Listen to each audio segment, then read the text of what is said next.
Hey, I'm Dave Scott here with Farm and Field Direct and talking with Dr. Siri.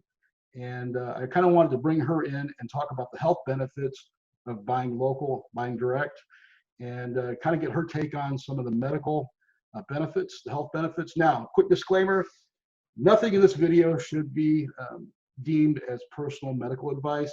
With any medical questions, please consult your own physician. But I do want to bring Dr. Siri in to kind of give her perspective. So, Dr. Siri, without further ado, why don't you tell us a little bit about why you became a doctor and your path from your youngin to now, your education, your background, your experience. Kind of bring us up to speed a little bit here. Absolutely. Thanks for inviting me to speak today. And are you trying to say I'm not young anymore? You're young and beautiful. Your mom too. I love Shirley. She's great. Oh, that's great. Yes, I'm an allergist immunologist. I practice in Central Illinois. We have several different offices that serve Central Illinois. Basically, we are in the heart of America. We're in the farmland. And so food is very close, of course, to our heart, not just because we enjoy eating it and cooking it, but also we take care of a lot of farmers in our practice as well. So I grew up in California. Again, there's a lot of different food choices there. There's a lot of growing, a lot of farmers there. And I went to school basically at Columbia University in New York and moved from there to fellowship, medical school in San Diego, fellowship and residency at Brown University, and then in Florida. And then I've landed here in Central Illinois. It's been my home for the past 15 years. As an allergist immunologist, we see a lot of different health issues. Food allergies, of course, issues of the gut, yes.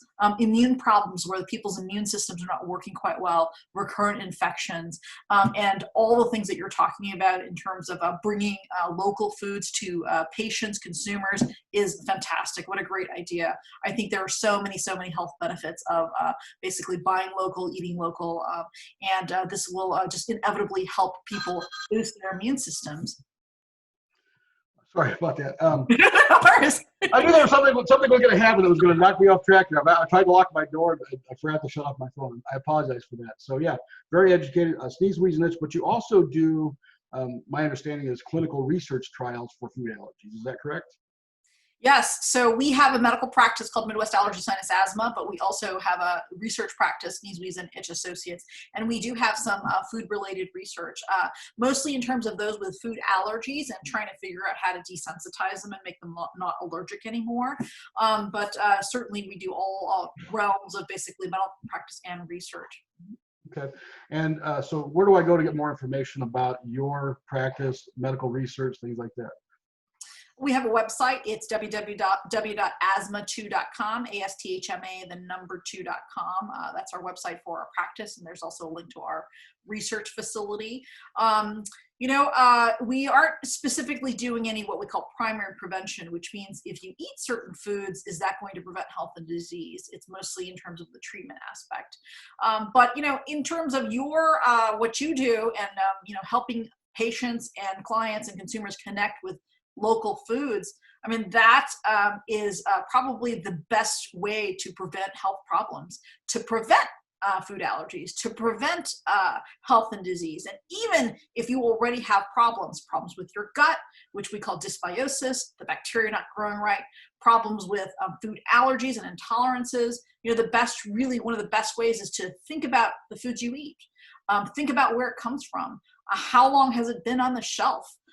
What kind of preservatives are in there? What kind of additives are in there?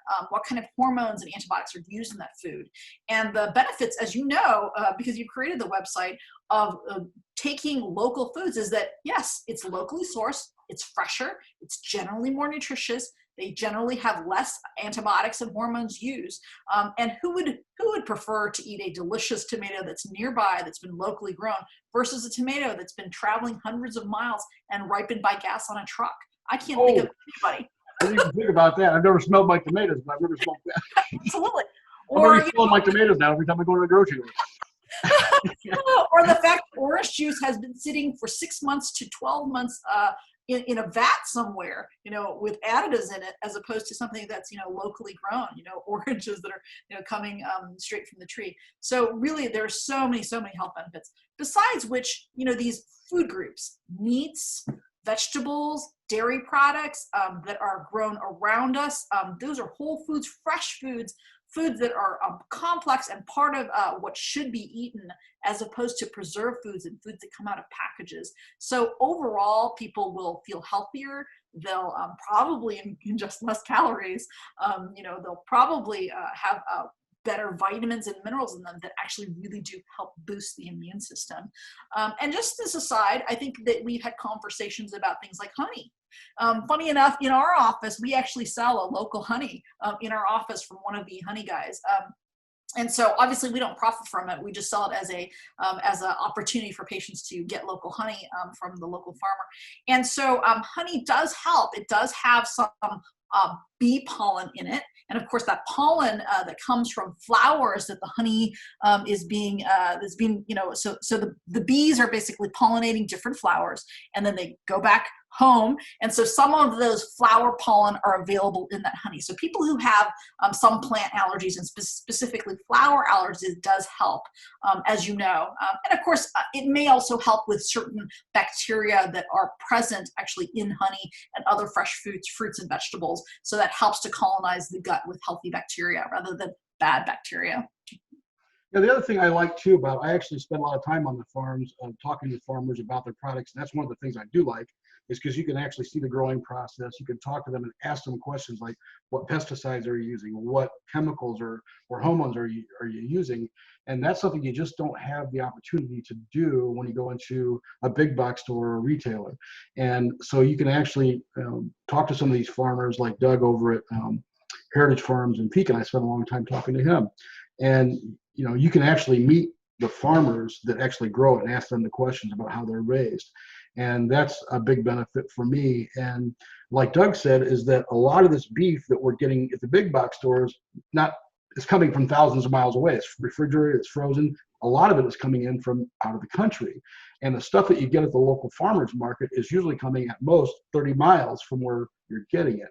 And it's typically not frozen until it gets there and processed. So typically, he's had customers come in that, because they couldn't find meat at a big box store, but they find it at his place, and they come back because it tastes better, and for some reason they feel better. We don't know why, but maybe it's psychosomatic. But the fact is that they come back, and when they realize that buying local and buying fresh is about the same price as buying at the grocery store, but at least you know what you're getting.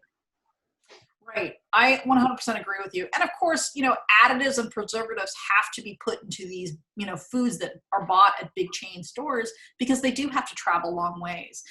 And so, if you notice that some of the local foods, maybe they may spoil a little faster, but they sure are tastier. And that's the reason, is that there are chemicals in those foods to make them last longer, because they're traveling a far distance. So I don't think people should be disconcerted that, that your tomatoes or strawberries may taste better.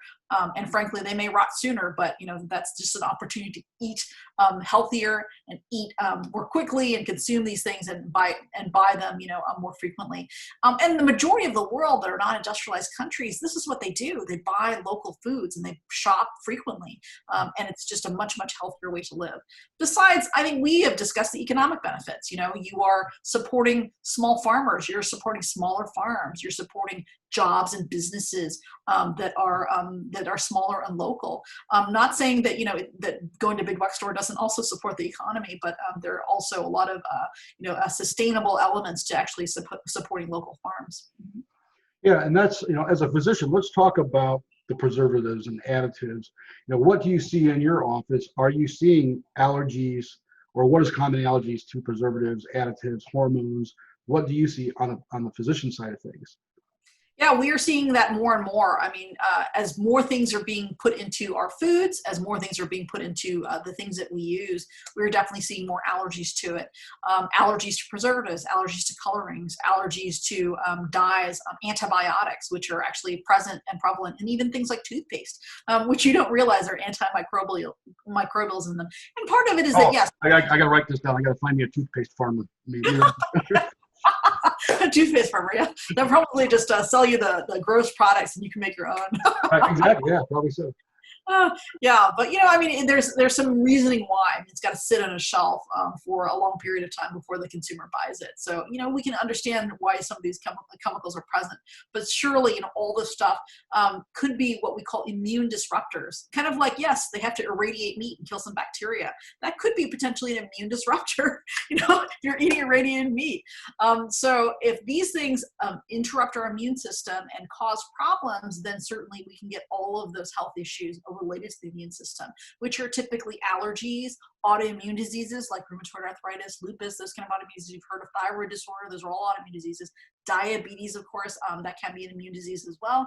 And then you can also get things like cancer and immune deficiency, so more frequent infections or things that are growing that shouldn't be growing in our body. So all of those represent all the immune diseases we think of. And certainly we try our best to live a cleaner life, live a more sustainable, environment, and certainly to be as free from chemicals as possible.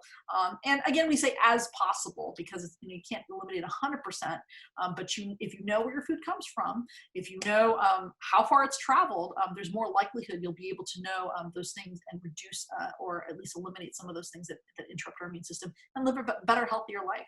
Okay, let's talk about now, as a physician, someone comes into your office, what symptomatically and since do they present that would lead you to maybe think we need to test for certain food allergies or additive allergies, or symptomatically what is something presenting that comes into your office and says, well, we need to kind of look into this for you? It's a range of problems, and I think a lot of patients don't understand maybe their bodies or aren't aware that some of the symptoms are connected.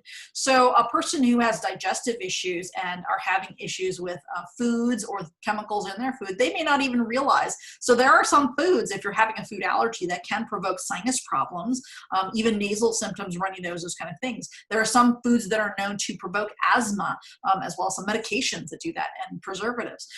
And certainly people may come in complaining of headaches and they think it's their sinuses and their allergies, but actually it comes from their gut.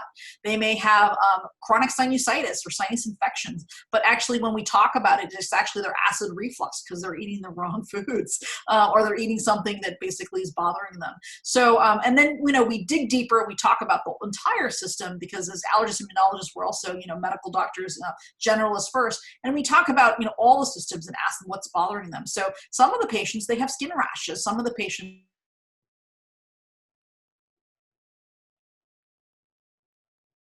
and they think it's basically acid reflux, and they're having problems with gas, they're having brain fog, they're having fatigue, and then we talk about the diet a lot in our clinic. We ask people, well, what are you eating? What do you cook for breakfast? When are you eating it? How do you prepare these foods?